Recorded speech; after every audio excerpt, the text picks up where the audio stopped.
ค่อยมาลกเอาเบขี้เหล็กเมื่อปุอยู่เฮินมันบ่มีเฮินค่อยแล้วนะลายก็ลายแท้ๆนะอาจจะติดบ่ติดสิลองเบิ่งเห็นในคลิปก็อย่าลืมกดไลค์กดSubscribe กดกระดิ่งกดแชร์ไปให้เด้อพี่น้องเด้อมีช่องแม่ยายยงนะนี่อันน่ะอยู่เฮินมันนี่ไม่ได้เฮ็ดเครื่องขายไปเลยอย่าลืมอย่าพลาดเด้อเจ้าเด้อึดพิลเบมันน่ะเด้บ้านเมืองดีสีเมืองกว้างแล้วเขาซื้อขายกันหมดละทีปานนี้นะเป็นดินเศรษฐีใหญ่นี่เดี๋ยวมันก็มีได้มาเก็บมีได้แล้วก็มาเฮ็ดเฮินเฮ็ดซ่านเฮ็ดบริษัทเฮ็ดเปรเซอร์ก็มีแต่บักขี้เล่มานั่นแนวนั้นพระเจ้าก็ประคึดนั่นน่ะได้ปลูกเว้นให้ลูกให้หลานกินวิธีซื้อหมู่ก็เด็ดเอา2 กรัม3 กรัมมันก็พออ้อมแล้วของนั่นนี่นะมันมีได้ยากได้พระเจ้าเอ้ยนะหลายเท่าพระเจ้านะนี่มื้อนี้คุ้มอยู่นะก็สิลูกเอามาปลูกหาตัวติดก็ติดได้ตัวบ่ติดก็มีได้นะหั่นน่ะก็เป็นอันนั้นได้สวยก็ย่ามันเอาลายเป็นเนาะมันคุ้มอยู่เนาะมันก็แพงเฮินนะพาราโซนี่ไปแม่นบักกะเจแม่นสร้างตัดผมนะสู้ อันนั้นนี่นาบเท่าใดปอโตบ่ได้เด้อสู้บีได้จังใดเด้อจักมันสิติดจังนี่ฮะสมีอยู่หั่นน่ะ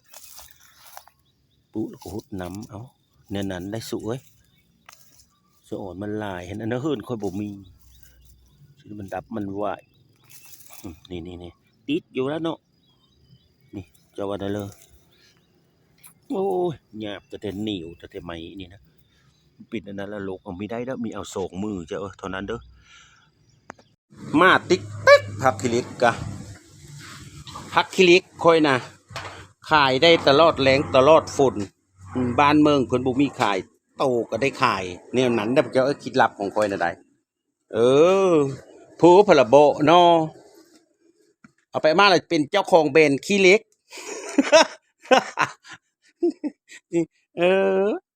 เจ้าของแบรนด์ขี้เหล็กแน่นอนเว้าไปเลยสู้เนาะคนเฮาน่ะมันสิโรยมื้อหน้าน่ะมันบ่ดียะขายขี้มันก็โรยเอาก็ขี้แหละนี่ขี้เหล็กแม่นล่ะบะพวกเจ้าว่าน่ะเลอนี่มาส่งเจ้าหนึ่งว่านหนึ่งก็2เจ้ามื้อนี้เจ้าหนึ่งยังเจ้าหนึ่งว่ะเจ้าหนึ่งก็ถามนะเอาบ่ลงคำเคแลกว่ะเราคนเราถึงเอามาโลดไม่เท่าเอ้ยว่ะเหนียวนั้นแล้วสู้เอ้ยมาเด้อจบเห็นในคลิปก็อย่าลืมอย่าพลาดกดติดตามเพื่อผู้ค้าแน่ปุ๊เว้นแล้วค่อยก็ดีคันอายุมันขวัญยืนก็บ่ได้ซื้อมื้อละปีหน้านี่ซ้ำละเก็บปีหน้าปีฮื้อเด้อมีชัดเก็บไปเลยเด้อปีหน้ามันยังน้อยอยู่หายื้อไว้เด้อยังสิไปลกเอามาปุ๊อีกอยู่ฮะปุ๊หมดครบแค่เจโหแล้วอยู่เฮอมันพิวเพราะมันมีแต่เครื่องปุ๊น่ะเพิ่นซ่อนเองเพิ่นน่ะสู้เมียนบักกะเจเมียนสังตัดผมเท่านั้นแล้วนะเอียบปลาดุกหน้านี่ฮะมันลอกคักตะแท้หน้าพักกลับเอามาตะว่านนี่ยังเซน้ำบินตะปอดเนี่ยตะเกียบป่าปลาดุกธรรมชาติหรอกครับผู้พักขี้เล็กอ้อมเฮินไปลกเอาเบน้อยมันอยู่แต่ผู้เวทที่นั่นเขาก็มาเฮ็ดเฮินเฮ็ดจานแล้วก็แล้วมีได้กินตัวเองมีได้กินกับลูกหลานผู้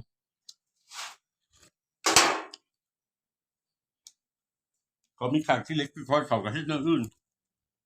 พอเมปูวินเฮอร์แล้วเขาก็เด็ดอ้อมกินมือเลือกเขาคือเยอะได้มีเหมือนละมันดีพี่เจ้าอันนี้แก้วกบนี่แกรู้ไหมนี่แหละไปจีความเฉยเนาะมาเด้อเฮ็ดเวทเหมือนเรามากกินข้าวป่ะนี่นะ